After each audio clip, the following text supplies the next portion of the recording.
여러분 안녕하십니까? 광주 MBC 뉴스데스크입니다. 한평에서 광주 군공항 이전을 위한 두 번째 주민설명회가 열렸습니다. 유치 찬반 의견이 대립했던 지난번과 달리 지역의 군공항 이전에 따른 득실을 점검하는 데 주력하자는 목소리가 줄을 이뤘습니다. 주현정 기자입니다. 한평에서 두 번째로 열린 광주 군공항 이전을 위한 주민설명회. 빈자리를 찾을 수 없을 만큼 주민들이 참여하는 등 뜨거운 반응을 보였습니다. 특히 찬반이 극심하게 대립했던 지난 설명회와는 달리 현실적으로 군공항을 받았을 때 득이 되는지에 대해 따져보자는 분위기가 우세했습니다. 설명에 나선 광주시도 대구의 사례를 들어 광주 군공항이 한평으로 이전했을 경우 지역과 지역민이 받을 수 있는 혜택이 무엇인지에 집중했습니다.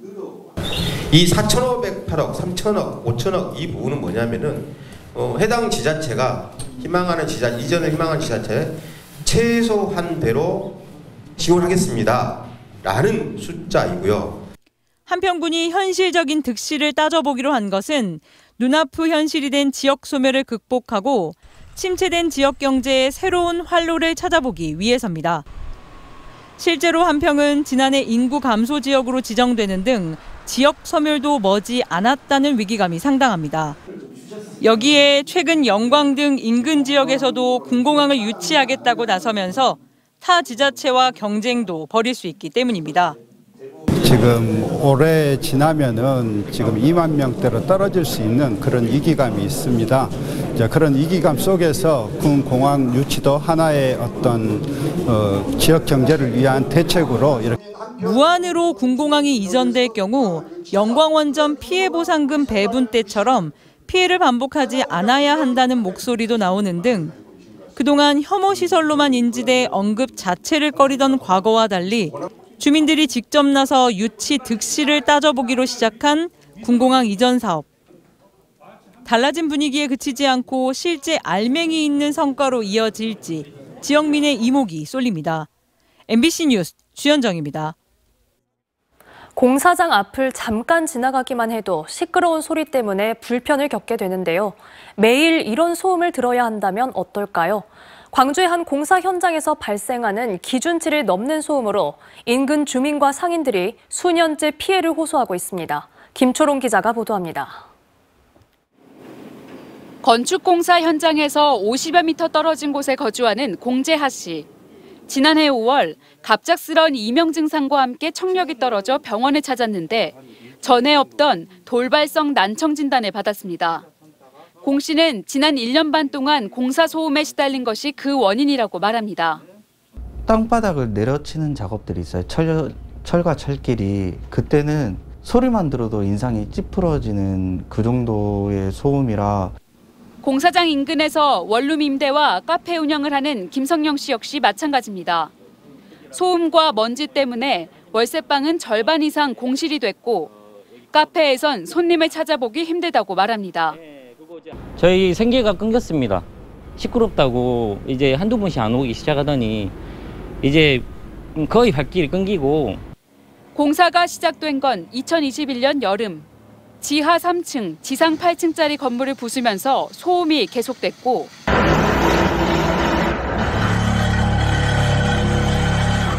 이후 지하 6층, 지상 31층 규모의 숙박시설 신축 공사가 이어지면서 2년 가까이 소음에 시달리고 있습니다. 이미 지난해 2차례 소음 기준치를 넘겨 행정당국에서 해당 업체에 과태료 180만 원을 부과했지만 달라진 건 없습니다. 공사장 바로 앞에 위치한 건물입니다. 현재 주민이 살고 있는데요. 평일 오전 3차례에 걸쳐 소음을 측정했는데 모두 기준치를 넘겼습니다. 건물을 철거했던 시행사와 시공사는 최대한 조심해서 작업을 했고 당시 민원은 크지 않았다는 입장입니다. 최소한으로 저희도 이제 소음이 안 나는 상황에서 이제 땅속 깊이 있는 것들만 지금 그렇게 했는데 그때 당시에 그런 분들이 얘기를 하셨으면. 건물 신축을 맡은 시공사는 주민들과 소음 피해 보상을 협의 중이라고 답했지만 이렇다 할 논의조차 없었다는 게 주민들의 주장입니다. 이런 가운데 공사는 2025년 9월에야 끝날 것으로 예상됩니다. MBC 뉴스 김초롱입니다. 광주시청 1층에서 보육 대체 교사들이 점거 농성을 시작한 지 곧 한 달이 됩니다. 광주시는 시청 로비를 비워달라고 하고 노동자들은 물러설 수 없다고 주장하며 양측의 갈등이 깊어지고 있습니다. 보도에 이다현 기자입니다. 보육 대체교사들의 농성은 강기정 광주시장 자택 앞에서도 이어졌습니다. 강기정 시장 결단하라! 결단하라! 결단하라! 결단하라! 시청 로비에서 무기한 농성에 들어간 지 27일째, 기간제 근로자인 이들의 요구는 한결같습니다. 지난해 정부가 발표한 민간위탁 노동자 근로조건 보호 가이드라인에 따라 고용 안정을 보장하라는 겁니다. 고용 안정에 해결책이 나올 때까지 한 발짝도 물러서지 않고 계속 지속적으로 투쟁할 예정입니다. 농성 기간 동안 광주시장과의 공개 면담이 이루어졌고 몇 차례 설전도 이어졌지만 접점은 나오지 않았습니다. 광주시는 기간제 근로자를 2년을 초과해 고용할 경우 무기계약직으로 보는 관련법에 따라 고용 기간을 연장할 수 없다는 입장입니다. 강기정 광주시장은 자신의 SNS에서 42명의 자리를 두고 181명이 지원해 모두를 고용할 수 없게 돼 안타깝다며 이제는 시청 로비를 비워달라고 요청했습니다. 시청 공무원들 역시 입장문을 내고 직원뿐만 아니라 시민들도 불편을 겪고 있다며 퇴거를 요구했습니다. 그 대관 신청이라는 2호를 쓰고 싶은 그 요소가 많은데 이분들이 있어가지고 많은 행사에 찾으려고. 광주시는 노동자들이 무단 불법 점거를 하고 있기 때문에 언제든 법적 대응에 나설 수도 있다고 밝히는 가운데 보육 대체교사들도 물러서지 않겠다는 입장이어서 언제든지 일촉즉발의 상황이 발생할 수 있습니다. 행정당국이 갈등을 봉합하고 출구 전략을 세울 수 있을지 관심이 모아지고 있습니다. MBC 뉴스 이다현입니다. 다음은 청보호 소식 전해드립니다. 청보호가 급격히 침수되면서 전복된 배경에 여러 가지 의문이 많은데요.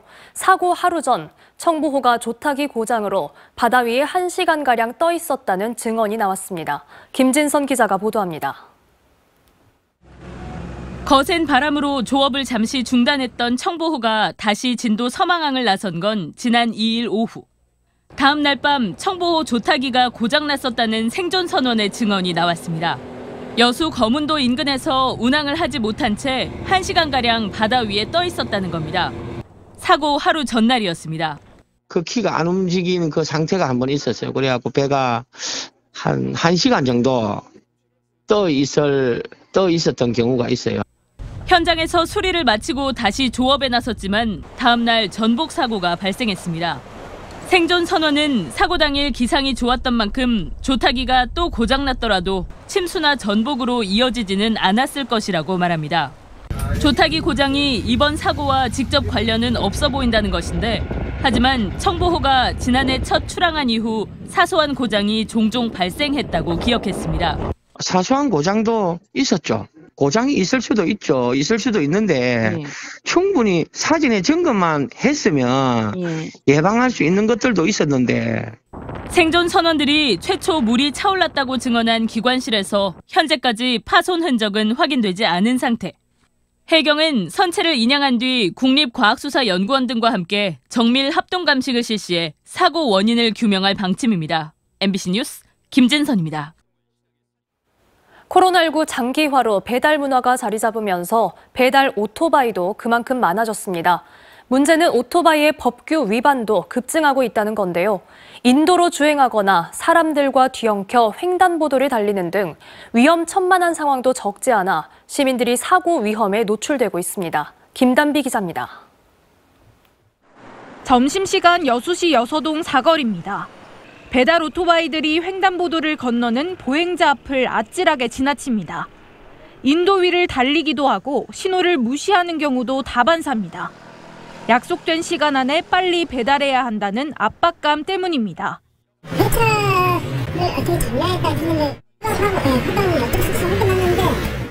코로나19로 배달 수요가 늘면서 속도 경쟁에 내몰린 배달 오토바이에 시민들은 위협을 느낍니다.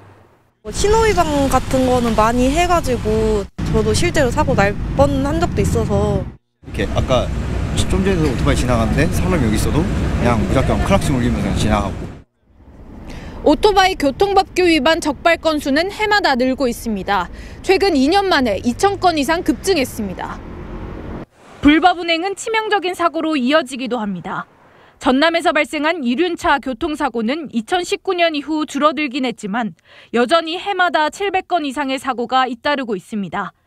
경찰이 일주일에 한 번씩 집중 단속을 벌이고 있지만 그때뿐 오토바이 운전자의 자발적인 법규 준수가 절실합니다. 배달 그게 수요가 증가하다 보니까 이동량이 많고 일단 그 불법 행위가 증가해서 배달 문화 확산과 함께 급증한 오토바이 난폭 운행. 지난해 전남에서만 이륜차 교통사고로 41명이 목숨을 잃고 900여 명이 부상을 입었습니다.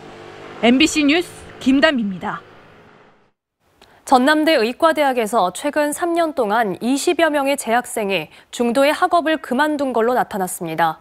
전남대는 지난해 3명의 재학생이 의과대학을 자퇴하는 등 최근 3년 동안 27명이 중도 탈락했으며 자퇴를 비롯해 미등록, 학사 경고 등의 이유로 학업을 그만뒀다고 밝혔습니다. 전남대는 입학생 대부분이 타 지역 학생인 점이 중도 탈락률을 높이는 요인으로 보고 지역 인재 전형을 보다 확대하는 방안을 고려하고 있다고 설명했습니다. 제5차 광주폴리는 친환경과 재활용 건축을 기본으로 하는 이른바 순환폴리가 조성됩니다. 배형민 제5차 광주폴리 총감독은 광주 비엔날레 재단에서 기자 설명회를 열고 순환폴리 건축에 참여할 국내외 참여 작가 4팀과 큐레이터 6명을 발표했습니다. 또 탄소 배출을 최소화하는 건축 재료와 재활용 시스템을 아시아 문화전당과 광주 양동시장 일대에서 선보이겠다고 덧붙였습니다.